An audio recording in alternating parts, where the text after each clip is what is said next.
right there. So, yes.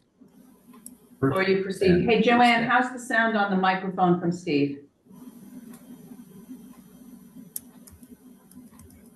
Joanne, can you hear us? You can't hear her, but that's not on our end. Good morning. How was the sound when Steve was just introducing the meeting?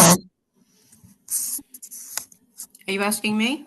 Yes, you're the only one online. Oh, okay. Yeah, I can hear you fine. Okay. You could hear Steve too? Hear who? Steve, the chairman for today. No. Wait. Testing. Yeah, now it's fine. Now I hear you. Okay, good. Check. Sound check.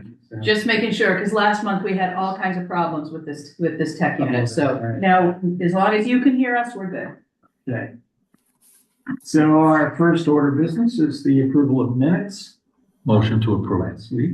Second. And The only thing I saw was on the paragraph starting with T. Pengesic, it says "the provide" instead of "they provide." Just a little typo.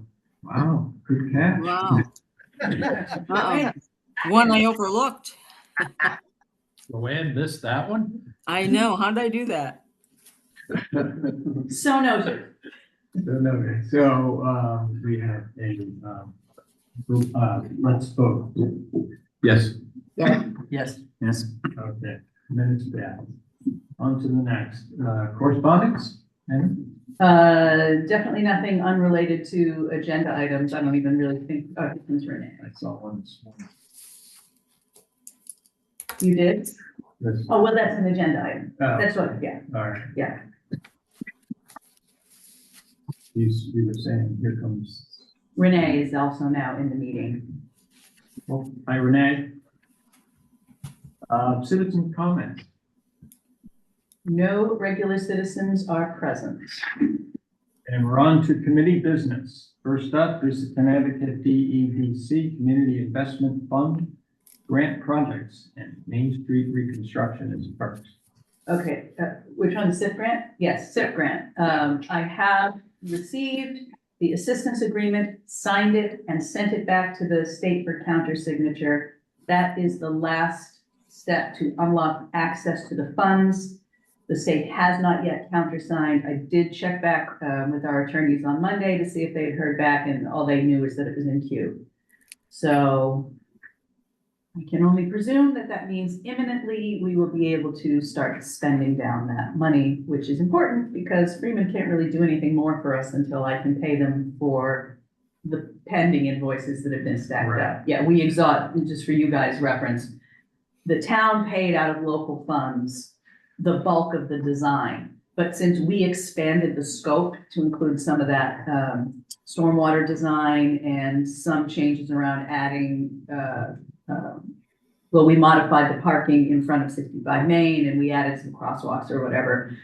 We exceeded our original goal. So I have pending bills from Freeman, which they know are going to be paid, but they can't be paid until I can send them to the state. So Tristan will not be dialing in. Mm-hmm. He did respond to some inquiries that Janet had in particular, but also a specific one for mine.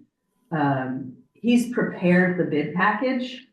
While we're waiting, I can send it to DECD for review because they do review them. I've just been waiting for him to confirm to me that it's in the final shape to do so, and he said he needed to make some modifications. So Janet had a lot of comments. Janet had comments that were incorporated, which I'm not going to paraphrase her comments here, and she's not here, but she did have specific comments that he's working on.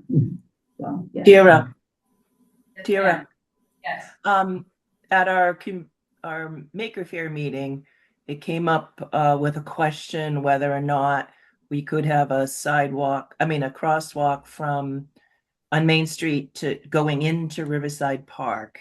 It was emergency management sitting at the meeting saying, obviously there's no sidewalks on that side because the bridge is close. And so anyway, they had the question with this project, is there any chance that we could add a crosswalk there? My gut says no, because it's so close to the railroad and the bridge, but My Is that- recollection, Renee, is that before Tristan took over, when Yu Yang started the project, we raised that very question. And that, yeah, Steve's nodding, he thinks so too. And exactly what you said, it's because we would have to go through all that rigmarole with the railroad. So it would add permitting costs and slow us down. It doesn't mean we can't pose the question again, and I will do so. So thank you for reminding me in a way that will get captured in minutes. Good idea. And next up, unless there's any other business for Main Street, is Swanson Park. This is the same deal, because Yeah. it's all the same, grant program. I think that design is essentially final, unlike the others, but it'll all go out in the same bid package. We're not gonna bid them separately. And next is 65 Main, interior renovations. So much, with the congressman was fantastic, of course. He's just so good. And those are rah, feel-good presses. Robert was there. Who else was there from yours? You were there, yeah. Were you there? No, you weren't at that one. So in addition to the SIP grant funds, which specifically includes the design money for Silver Petrocelli to complete the architecturals for the second and third floor, because we have them for the basement, exterior, and first floor. There's construction money built into the SIP grant. We hadn't been awarded that grant when the appropriations process opened. So I bundled that construction money redundantly into the appropriation award from Congress, which also will cover the site work. And we were awarded, as I think most of you know here, the appropriation. So that's an additional $730,000, about 450 of which is slated for the site work, the creation of the new park and the gardens. And then the balance is a redundancy to the same amount I put in the SIF grant. That is even better news than it would have been previously. Because with global conditions being what they are, I think everybody who works with asphalt is now concerned that anything that they quoted or estimated 6 months, a year ago, is not going to be stable. So that redundancy is going to make the difference between, I think, all portions of this project getting done. So yay us. Yeah. The federal award is going to be flowing through HUD, I believe through the CDBG program. I haven't had contact from them yet. Ayanti, who is the congressman's chief of staff, said she thought it would be a couple of months until we heard from them. My experience with the prior appropriation, the one that was for the planning grant, that one flowed through Small Business Administration. Their paperwork was lightning quick, and the funds all came to us at once. If in fact this is the secondary grant is going through CDBG, that is a very complicated paperwork trail. It may take me a few months to complete it. And I don't know if it's a reimbursable or if the funds flow to us directly. So there's a lot I don't know about the second award, but the funds are committed. So we have all this money poised to dump into this neighborhood over the next 12, 18, 24 months. That's where we are with SIF and as a corollary to 65 Main. News. Okay, next is B, a 630 Riverside Drive update. All right. You're up. Good. Thank you, guys. Appreciate it. Thank you. I brought some guests here. I'll introduce them in a minute. Just, I have a bunch of notes here because there's a lot and I don't want to forget a lot of things. So, last Friday, I checked the court site and was delighted to see that we were granted the motion for default. So now the next step is the motion for strict foreclosure.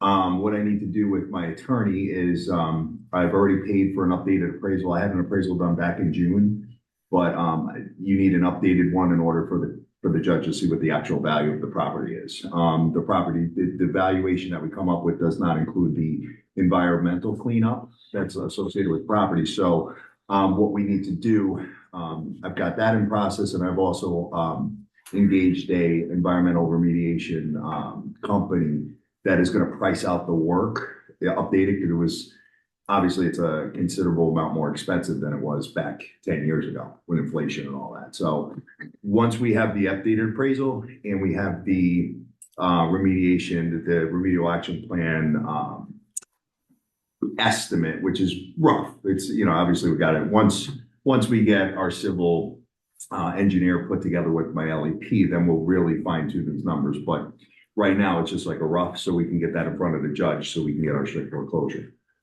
Once we get strict foreclosure granted, they will set what's called a law day. That's the day when I take title. So, and there's no redemption period for the existing owner. Once that day comes and goes, it's mine. So. What's the time frame to the law date? Depends on the judge. But Typically, you know, I've seen anywhere from 3 to 4 weeks after they make the motion.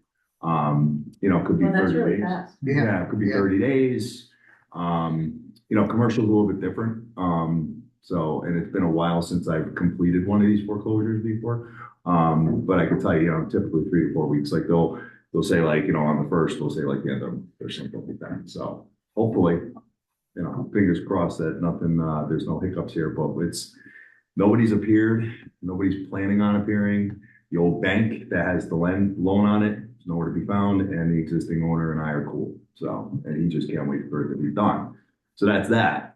Secondly is I have a full set of prints here hot off the press from my structural engineer and architect.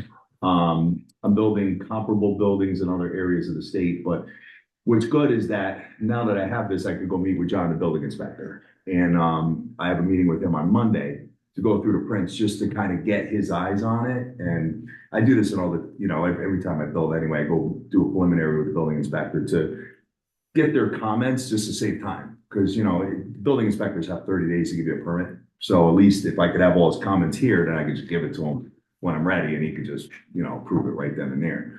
So I've got that. And because I'm building comparable buildings in other towns, I've already got construction budget numbers, like down to the door stops. I mean, I'm super detail oriented when it comes to GC and every square inch and beating up the numbers to make them work so I could pass the savings on to, you know, people that keep these reasonably priced. I'm going to be discussing this with a lot of local contractors too and sharing my numbers because, you know, I'm building in New Haven County in the shoreline.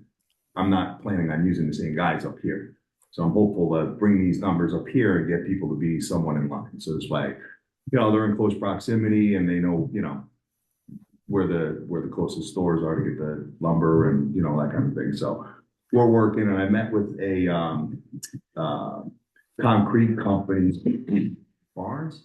Barnes, yeah, okay, I met with them. Been in business for Like decades. 40 years or something like that. Yeah, so I met with them. Their prices were good, real good. I was like, oh, I'm coming here. So I was with them the day. Yes. I was with them the day after the 65 Main event. I went over there and saw them. So they're ready for this. And then Tuesday, so I'm going to be up here Monday and Tuesday. Tuesday, I'm meeting my surveyor and civil engineer on site to discuss kind of the overall schematic and phase 1 development. So that's going to, I don't have an exact time on that yet because we have another job in East Hampton East Haddam that we're doing test holes on and we're shooting up here. So it's going to be somewhere early afternoon, I think. Kudos to the Board of Selectmen for David Course, CMDA. I'm gonna let you read on that. Go ahead. Well, that's your baby. So I'm appreciative of that, and there's a lot of good perks to that program, especially with 630 Riverside being right smack downtown, right in the middle of this town. So without further ado, I'm going to introduce my guests. You know, when I first came here, no cell phone service. I was trying to make calls because I was excited about the property. I couldn't even call anyone. So, I immediately, started thinking, and I met these gentlemen, not too long ago at the, I met Michael over at the, Home Builders and Remodelers Association of Connecticut, and, we've been gelling ever since, and they've got some, good pathway to kind of help facilitate communication over at the development, which is gonna be a big thing for when people actually look at the units and, if I want to overcome the objection of, oh, I can't call nobody here. Well, okay, well, we got a little plan for you. So, gentlemen, you could introduce yourselves, and I got some more after this, but. How you guys doing? My name is Michael Zabretsky. I'm a senior account executive with Golden Speed Fiber Optic Internet. We are a provider in the state of Connecticut, 11 other states in the United States. Robert is a client of ours, and like you said, we are looking to supply this development with fiber optic internet and possibly other areas outside of this development in the future. So that's why I am here today. Like right up the street? Yeah, like right up the street. Exactly. So with me is Ken Lane. He's our senior project manager for the state of Connecticut. He would be helping with this. And that's what we're trying to do. So just a little bit about GoNet. We're similar, but not exactly like Frontier and or cable TV. So Frontier is now being owned by Verizon, so they're transitioning from a copper network into a fiber optic network. We started out as a fiber optic company about 8 years ago. We're a relatively young company, privately held. We use a plan of density and some other marketing matrix to figure out where we're going to build. Right now, we're in 22 towns in the state, and mostly in the central part of the state, up and down the 91 corridor, 84, 95. The history of the company is Mike, the group that started this, that hired me 7 years ago when I came to the state, owned a company called FiberTech. Now, FiberTech back 10, 12 years ago was probably one of the biggest unknown fiber companies in the state. Our clients were the state, federal government, hedge funds, municipalities, hospitals, that kind of stuff. So we built major networks throughout the state. So that's where our history for our company comes as far as building networks, maintaining networks, and maintaining customer base from there, from the enterprise side of the commercial side. Now, the guys that owned it, when they sold it, they got a big chunk of money. Guy's sitting around with his, $500 million, kind of figuring out what he's gonna do. He says, I'm gonna go and start deploying residential internet. Connecticut was their biggest market in the country. They did most of the fiber that we did was north of the northeast corner of the United States, from North Carolina, North to Maine, and out to Ohio. So they look at Connecticut as one of their golden nuggets that they had, and they said, we want to build Connecticut. So we started building Connecticut. Connecticut is now, with our parent company, is the biggest deployment of fiber in our company in Connecticut, with 25 towns. And we've done, anywhere from, a small town like Old Saybrook and Westbrook to Bridgeport, West Hartford, New Haven, Waterbury, that kind of stuff. So we have the ability to build. We've done projects, which I think, this is what we can talk about here, as well as doing stuff at the municipal building or the MDU there.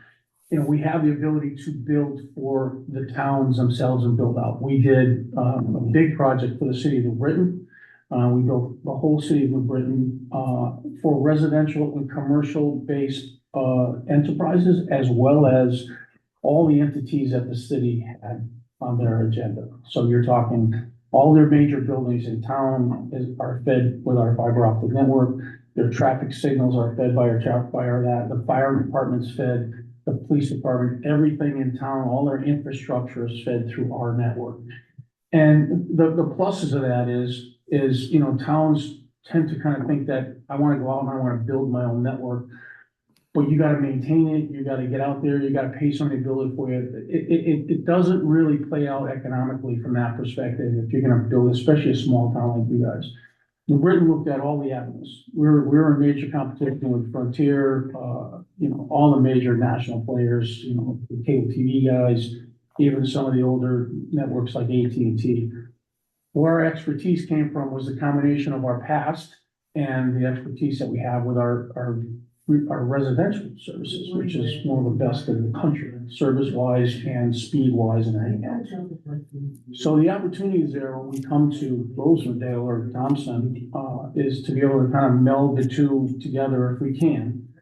But it's a process, as you guys would know. It's like, okay, what are your goals to do for the town? What can we do to help you attain those goals from our side? And with New Britain, there was a major collaboration of trying to put the two together to figure out how we can help them and what they're looking for, as well as just having a turnkey operation where all of a sudden one day you don't have lights, or you don't have light or telephone, voice over IP, or internet up to a gig in every location that they have. So the collaboration is more like a consultative type thing with us and the individual end users to figure out how we can help and where we can help. That's the mantra of our company. We started off in residential, yes, but when we came from the other side of the house, we had some major players that were like BlackRock Financial, a lot of hedge fund guys, and a lot of, stock guys from Wall Street.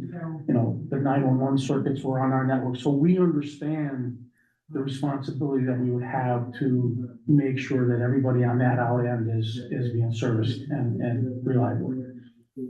So that's what we have. We can take, the project separately, and I can definitely do that. But in the meantime, if you want to continue going forward and figure out how we can help, we can bring some more people in and help you guys out, figure out what's the direction you want to go in, where you have some hot spots, where you have some need for it. Is it your town buildings? Is it your traffic signals? Is it traffic cameras? Because that's what we did in New Britain. I don't know how technical you guys get in town for your police and all that kind of stuff, but we can help wherever we can to service you guys.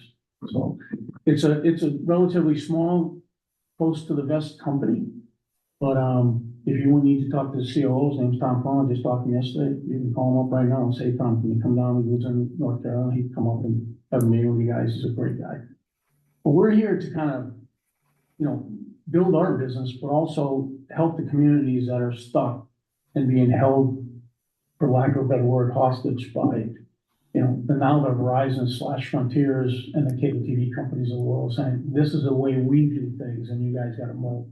We don't work that way. It's more of a collaborative thing, so. So as I think I told you guys before the meeting started, I had started to walk down what seems to be a similar path with another developer on another project to do a networked fiber and broadband project. Right. Now, this was during the height of COVID and the height of the IRA money and the broadband build-out money being available. I am not aware if those funds are still out there. Everything's been so weird, right, at the federal level. And that project fizzled for whatever series of reasons. Clearly, any buy-in costs from the municipality would have to be subsidized by the state of the Fed. And you would know better than I do what that landscape is like. Also, we do not have technical expertise to author any grants in there. I'm the primary grant writer for the town. I can tell you I know less than zero about how I would put something like that together. If it's something that we were walking down in a municipal partnership, I would need to know that those avenues were available to us. Well, it was a partnership with New Britain. It was part DARPA money, part Britain money, and part our money. We put a lot of money out to build that too. So it was a serious partnership between everybody. And, to get where we wanted to get to service the communities, New Britain wanted to offer another partner to their residents for something different than cable TV and Frontier. And that's where this collaboration came. And John Delgadillo is their IT director. He's that old guy. So I'm not saying that, I know everything about the money part of it, but I'm saying if you guys have an inclination of hey, how do we do this? We'll come in and help figure out what you guys need to do and how to do it and not manipulate it, but, you know, let it go out to be able to see. what you do. I'm sure that I could reference what we were looking at before without like divulging trade secrets. Yep. I would have to go back and look at it, Yep. but it was essentially an interconnected municipal fiber network centered around this neighborhood that we're sitting in. This is actually our worst dead spot. Ironically enough, our worst dead spot for service is our densest area where we want to do economic development. Go figure. And so that was what it was based on. And again, obviously, this was another company and I can't share any of their specific No, information no, that would be not just rude, but probably illegal. But the shape of it, you know, if I went back and referenced, I could say, well, this is what we were planning, what do you think? You could say, you could get as far out, from a sky level view as like, hey, this area here, this area here, and this area here, and then not even divulge any of the details from the other people, and then we would come up with some type of plan to be able to figure that out, because that's what we do. The difference, I think, between us and all the other companies, we're registered with the Department of Public Regulation, the Bureau. There are companies out there that build networks for municipalities, but that's all they do. They build it and they maintain it. So a town like Manchester tried to build their own, and the state even did that when they were doing it with us. They build these networks thinking that it's gonna be, you know, all encompassing and it's gonna run itself. You're building a miniature telephone company, and you as a municipality, you don't wanna be a telephone company. You want somebody else to take the headaches, you know, as far as anything that goes wrong with that, and take that off your plate, and you really reap the benefit of those, the speeds of the internet and everything else. So now I got a caveat, the phones that we're providing, that we won't provide the phones, we'll provide dial tone on voice over IP, which is over the internet. We don't do cellular. So the cellular services that you have have to be resolved by one of the cellular carriers. That's what I was gonna ask. Well, there is If the still- problem is cellular, how is internet sort of No, we're solving the cellular Right, issue? Because there are internet sources Right. available with Frontier, Wi-Fi Verizon, network Spectrum. in the building, so people could use their Wi-Fi on their phone to make some calls over the Wi-Fi. Yeah, this is just a preliminary step before Right. towers start going up and all Right. that. You know what I And mean? so, Yeah. you know, like any business, you know, they're gonna look at Thompson as like, okay, what's the density? You know, people, driving through there and they're losing cell phone service, but how many people do you have that are captured in your audience in Thompson? And Verizon has major hubs all over the state, because that's one of the things that we did as the other companies. We would provide fiber to those cell towers. And the cell towers are hubs, and they're satelliting out and building smaller and smaller cell towers back out into these areas like Thompson and Putnam and, you know, Lakeville and all that other stuff to give them value cellular service. But it's like, what's the density there, and what's the, more lack of a better word, what's the profitability? What are we gonna make for money to make our payback to be able to service those areas? That was my other question, like Kara mentioned grants, it's like, this is a not very dense, small town in the middle of nowhere. How can you put in infrastructure and hope to make money from it? I don't even know how Frontier's doing it with the amount of time and money they spend putting up all their network around town. And not everyone signs up for it, and how do they make money? You're even talking a smaller scale, and I'm having trouble wrapping my head Well, around remember, how this current works. density is not future density in this neighborhood. No, yeah, but Right? it's And I don't still think we're talking in the middle about of nowhere, and Yeah, you we're still not- have to develop Yeah. how the signal gets. Yeah, we're here. looking to do it, you know, for our residents Yeah. first, and then kind of do like a guinea pig thing and then work our way out. How do you bring it into town? That- yeah. By cell tower? Pardon me? How do you bring the It's signal all- into it's all- town? It's all land fiber. It's all on fiber that's up on the telephone poles. But no, how do Where you does get, that come from? where does it come from? How do you come into I town? have hubs and I have a hub in Hartford, New Britain, New Haven, Waterbury. So have you got a string, I have a fiber string- cable yes, all the way to I- here? Build from there to here, yeah. Yeah, that's what I'm seeing is like, Yeah, that's that's a great. megabyte. So here's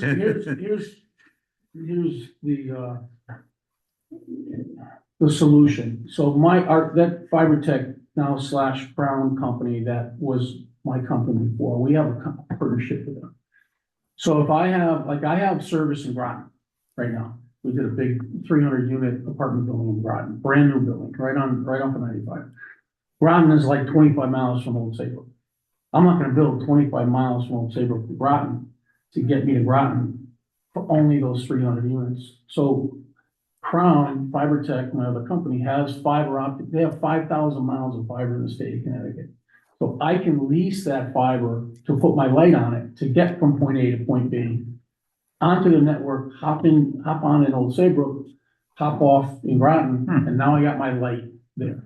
And I have the same reliability in my building, because it's kind of a professional agreement that they have on their network to supply me my light. and So my- you must have something swinging by Thompson reasonably close. Oh, yeah. I have a map of where everything that they have, and I was trying to look before I came to see what it was, but Yeah. if, even if it's on the outside of Thompson or somewhere in the vicinity of the project, I can figure out what I have to do, because I'll build it from there to the building. Right, 10 miles is one thing, 100 Yeah, miles yeah, is right. another. Right, exactly. The last Good question. Yeah. last Yeah. Real good question. But it's not like if this were like in Britain, right? We have what they call point of presence, or a CO in the telephone world, or a head end in your data room, where we have two head ends in the grid, one north of Route 72 and one south of Route 72, because the dynamics go back and forth was that, so we built two. So say Thompson had the density for us to be interested, but we'd find some type of rental lease building here where we can build our head end, bring that service into that head end, and then that from there on out, we build out the whole area from that head end where we generate our own light. Now, we don't, just to go back into technical things where people start looking at comparatively ours versus everybody else's. Cable TV is, if you're doing 100 meg down, you're doing like 2 meg up for your speeds of your internet, inside and going out, right? With fiber optics, you got dynamics both ways. So you're gonna download a gig, you're gonna upload at a gig. So your speeds are gonna go dynamic. So with the type of network that we build, it's a one fiber divided into 64 homes, which provides 64 gigs of service, right? So I can, for one fiber that I put in, I can service 64 homes at gigs. We're not, what you might hear from other people, we're not over prescribing, or we're not selling 150 homes on that 64. So therefore you can run at a gig and she might run at like 10 meg. My network is divided up by what our standards are, and run from that perspective. And then once it's in there and it's running, you're gonna get the amount of speed that we guarantee, which is a gig. Our highest is a gig right now, but we have some Weathersfield, Newington, We're gonna go up to. Fairfield, we can go up to residential. 10 gig in your home, up and down. So So if Frontier's fiber lines are already strung up pole to pole up a street, you're not using their lines, you're stringing a second set of fiber lines Right. on that same street, pole to pole. And that's what we were running into initially when we first started, right? A previous career before I went to Fiber Tech, I worked for 15 years for the phone company, SNET, the phone company. And I have a lot of friends of mine that are over there now, and we have to lease space on their telephone poles to put my fiber on. And so they were holding back, like, giving us permission to go on there. Normally it should be like a 90-day window. And we were in business for 6 months in Connecticut, we didn't put a foot of fiber. And so we just said, we're just gonna start building and let it go. So when we started building, they weren't doing half of what they weren't doing anything of what they're doing like here in Thompson before we came into play. When we started coming to play, we have to make an application, say to Thompson, and they weren't here. The marketing department would get that information, they'd send it to the engineering department, but let's go design it, and I go driving through here today, telling my boss they're not there, and in 30 to 45 days, Frontier's here, and I can't build for 90 days. So they were looking at what our market plan, like behind the scenes was going on, and they were marketing those areas where we were going into before we could actually deploy our network. We were trying to be the first one in, we were trying to be like New Haven, Hartford, Bridgeport, the first three that we did, Weathersfield, Newington, those were the first ones that we went into where we had no competition. And as we started to build and a snowball started rolling down the hill, they're looking at like, hey, these guys most of the businesses are doing pretty good. Wherever they're building, that's what we're gonna build. So that's where that competition, that really lit them on fire to start deploying their network, because they were not gonna do it. I was there, they were not gonna deploy. They were doing some half copper, half fiber coaxes. The technology was, they were trying to do it half-assed, excuse me. But, they tried to do it, they couldn't. So now they're doing exactly the same network as we are doing. Okay, so, if you were to say to me, you got Frontier in front of your building and we're not there, I would say sign up for Frontier Fiber now, because you cannot, it's the most reliable, most durable network that there is out deployed in the United States right now. It's the best as far as speed goes, reliability, everything else goes. So yeah, so that's where we are. And we kind of got sidetracked, but that's my company in a nutshell. We've worked with a lot of companies. We work with Bloomington, work with Fairfield, work with some of the universities and the major universities in the state. One big one in New Haven, can't say who it is, but you know. So we've got some very reliable references / sources that you guys want. If you guys start thinking about what you want to do, we'll be more than happy to help you out. And, yeah, so I know there's a little, a little longer, for of a update, but, the infrastructure is important, when you're developing the development, you have to be able to, sewer capacity, electric capacity, everything infrastructure wise, it's gotta be super calculated, because the last thing you want to do is run into where, people are upset or not happy. So that's why I think it's a really good thing to have them on the team. So this is an obvious place where you should also be communicating with the other two, sizable multifamily projects coming in. I'm gonna be meeting on, did you say you were coming here on Tuesday? I'm coming here on Monday and Tuesday, yeah. I'm gonna be here. Reminded, I was thinking it was Tuesday that the guy from St. Joseph's was coming in, but it's actually Wednesday, so never mind. Okay. But they are moving forward with building permits soon, because they've been in there cleaning out, and obviously, the big one is still sort of grinding along slowly, but you have,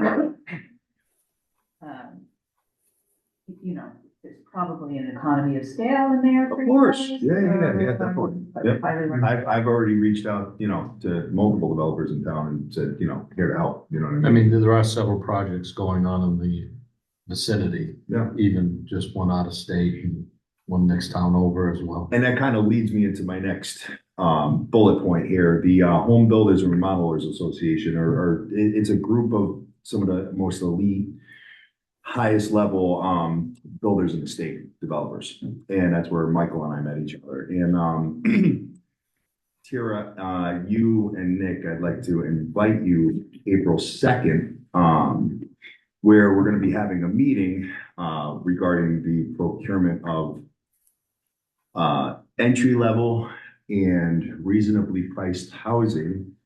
You don't know this yet, but you're gonna learn it today. I'm honored and I'm humbled and blessed to be, I was asked to be a panelist alongside the commissioner of the Department of, Sela? Yep. So that's April 2nd. Yep. So I'd like to have you come as my guest, you and Nick, if that's possible. Where is it? It's in Hamden. I mean, I'm fine with it. I'll go. This that far out, I won't have a commitment. Obviously, I can't speak for Nick, and he's away until late afternoon on Monday, I think. All right, no problem. We don't know now, but so my co-panelist is the commissioner of Connecticut Department of Housing and the town planner for Hamden, which I'm doing some stuff in Hamden. So, and there's one other panelist that I don't know of yet, but that's going to be announced. So, keep that, keep that private. I mean, it's public knowledge now, but the invites will be going out really soon. So it's pretty much an honor to be, talking to an elite group like that. And I think it would be good for you guys to come too, because I have been playing cheerleader for Thompson for quite some time now, and to have you in a room of, some of the biggest developers in the state. Now, obviously, we want to keep the small town feel and just do this one little strip of town. So, but I think it would be good for you guys to come. I really would. Yeah, I like to go to those conferences when I can. Yeah. And my LEP Tim just joined. He's going to be there too. So, we'll talk. community engagement, I got your email about the academy. Yeah, so we scrubbed that, but that doesn't mean we're scrubbing what we're gonna do. It just means that we can do it whenever. It doesn't have to be tied to that date. Yeah. We may decide to do it on the same day. We may push it out. We might want to push it out because part of the reason we scrubbed Citizens Academy is that despite all efforts, we ended up being somewhat concurrent with our annual budget season, which is always the equivalent of a night fight and very draining and taxing Sure. for the municipal staff, who would also have been carrying the burden of being a presenter. So it just was, it was too heavy of a lift for everybody. No problem. So I pulled the plug. But yes, but our thing, I was gonna fold it into that for the convenience of the initiative, but we're still gonna do that. And now we can just sort of wait until you take title and we're ready to go, and we can just plan it in a more methodical manner. Yeah, because, you know, the development's gonna start with the residential first. So once people start seeing some clearing happening and see like a foundation going and stuff, that's really gonna trigger a lot of excitement. So I think, and that leads me into my next thing, which is, you know, once we get permits, we put the shovel in the ground. I would like to do a massive groundbreaking ceremony. I'm going to just put that out there now. I don't want to jinx myself on this project because, you know, obviously I still got to go through the courts, but I want to kind of put it out there because that does require some planning. And I think that inviting the residents would be awesome or something like that. You know, I just had one, I just went to one with my partners in another development, we did one in Middletown, and it was. As long as that site is sufficiently safe that we can Yeah. have the public there, that's fine. Yeah, we're gonna make sure. Speaking of which, and I know you're meeting with John next week, I think it was John who mentioned to me something about getting that property fenced, possibly even. Yeah. It's a lot of it is fenced now, but a lot of it has to be repaired too. Yeah, but I mean, there is a structure which one could refer to as a fence around it, but it's functionless. The fence, yeah, and I'll go over that with John. So the fence goes from Park Street all the way up and around, but then there's like a little breakthrough over near the corner of Blaine and Riverside. And then it's kind of open. So yeah. And two, not for nothing, I don't feel like having my lumber walk off site. So I'm gonna be you know, fencing in my areas of construction accordingly too. And that's another thing, when I meet with John, I do a pre-construction meeting to kind of go through the plan with him, go through the preliminary site plan and just kind of show him. So, but yeah, Courtney, you know, Congressman Courtney, Flexer, I'm gonna put an invitation out to the governor and see if he would go. Because it's kind of cool to actually take a town and actually create a downtown from scratch. I think that's something that is a pretty cool thing to do. So I think he would, I can't guarantee he would come, but you know, whatever. And if some of the units are, you know, I have to do some deed restricted units there, 10%, to get DECD money for the Brownfield grant. So those 10%, potentially I will be working with the Department of Housing to do their $150,000 subsidy that allows me to bring the prices down on those 10% units. So in Hamden, we're presenting, you know, we're just waiting on approval. Units start at 108,000. Crazy. Wow. 108. Yeah, but the taxes are, mill rate's 51.88. So anybody that's surprised about taxes here should go and talk to Hamden. Yeah. You know. So that's why they started 108. They wouldn't start here at that because of the taxes, but 10% of the units need to be priced, you know, significantly. You're going 10 at 50? 10 at 50, yeah. I think so. That's pretty much where it's shaking out at, but that's it. That's my update. I hope it was, I know it was a little bit lengthy, but I apologize, but Question, Robert. Yes. Have you looked into, if it even still exists, which I don't know for sure, the enterprise zone for that address?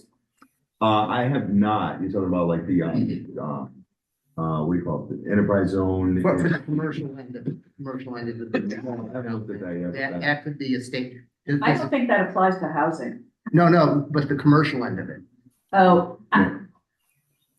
I don't think that retail or restaurant qualify.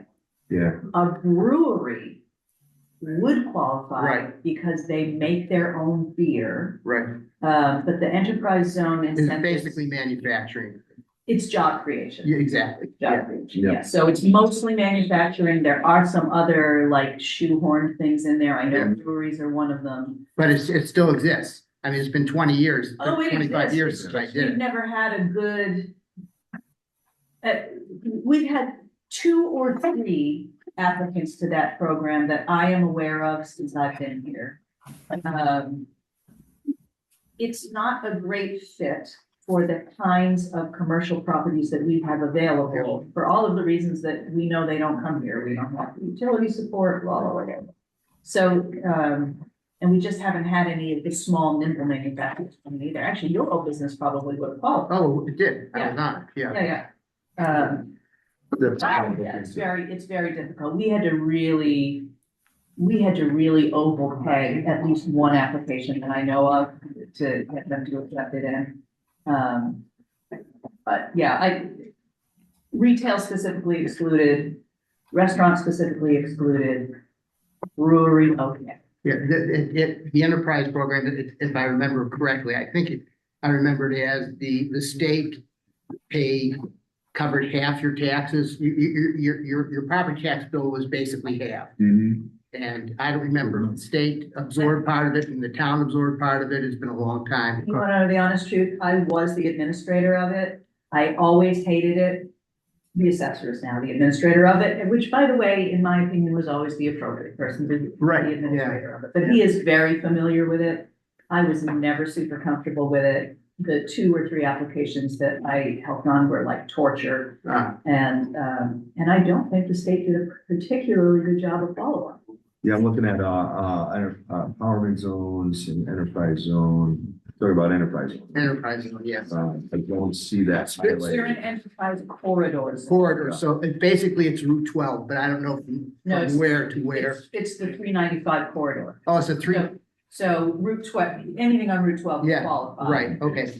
But that corridor zone goes all the way down 395, Putnam, at least down to Killingly, probably down to Plainfield. Yeah, okay. All right, good. So that's the update. Thank you for, Oh, yeah. thank you. Hey, listen, I appreciate you guys, you volunteering your time and helping. This is great. I mean, it's gonna be awesome. We're all gonna enjoy it, All right, anything else on 6:30?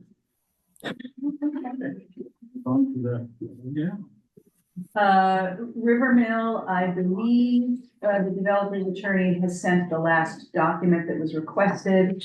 So as long as the state can actually move within 90 days, then we won't have to refresh them all again. This is like my endless. I have been on the warpath about this issue.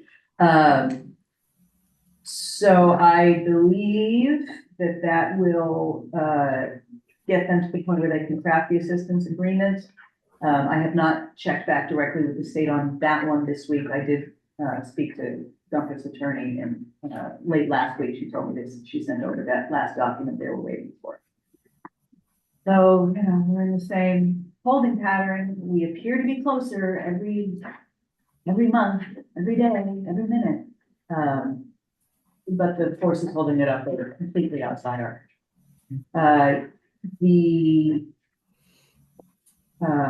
The management of the building itself. Just yesterday, I spoke with his local property manager at the request of the first selectman, and indirectly the fire marshal. They still have things to do to properly alarm that building. They did make some improvements there. But as you know, our new first selectman has a specific background in public safety. So he and Jamie and John are very much in agreement that if that building is going to continue to have small commercial tenants in there, the the alarming needs to be better than it is. So that they're gonna do another walkthrough next week and talk about whatever upgrades are there. Eagle is still on hold to complete their data gap assessments and move on to the bid package until I get the assistance agreement. Everybody's being very patient. They know it's an IOU from the state, we're getting the money, but everybody knows how that's working, so. It is what it is. It's the oldest grant project. It'll be the last one to get moving. It just will, but whatever. You know, we're still, I think, relatively, or we're closer than we were 5 years ago. And real quick, guys, that's a 300 unit mill that they're building down the road. 750,000 square feet, Some so, building or just? Oh, rehab. yeah, Reno, 19th century mill building. Yeah, just go a quarter mile down the street, the road does an S curve. The S curve goes around the mill. We're You talking. really can't miss it. No, it's awesome. It's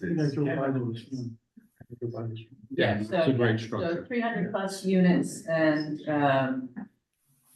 the agreement with the state says 36,000 square feet, although I think his plan says 30,000 square feet, 36,000 square feet of, mixed neighborhood scale commercial within the building. It looks like the building I looked at down in Voluntown.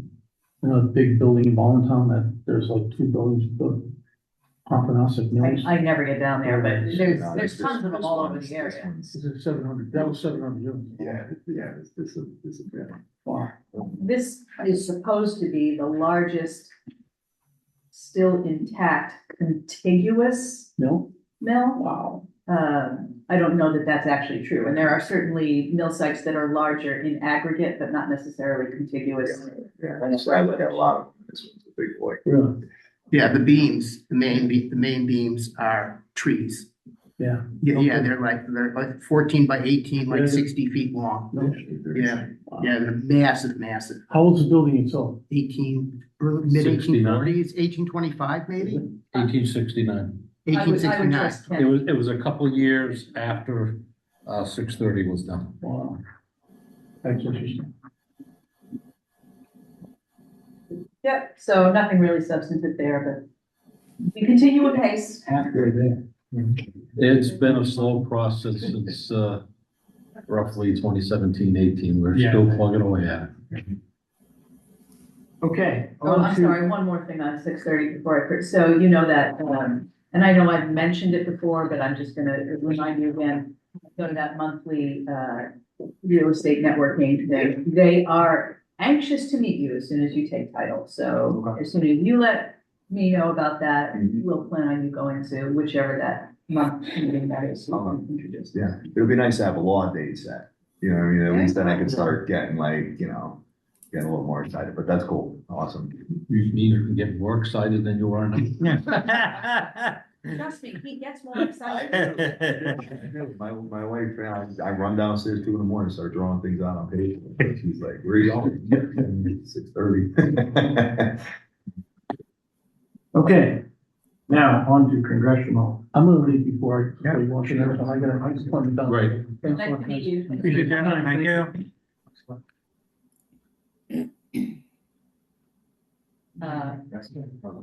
Okay, well, I already get essentially. You did. We can Gloss over. It was a nice event. It was nice of people to show up. We got some good press. Then next is Connecticut Municipal Development Authority.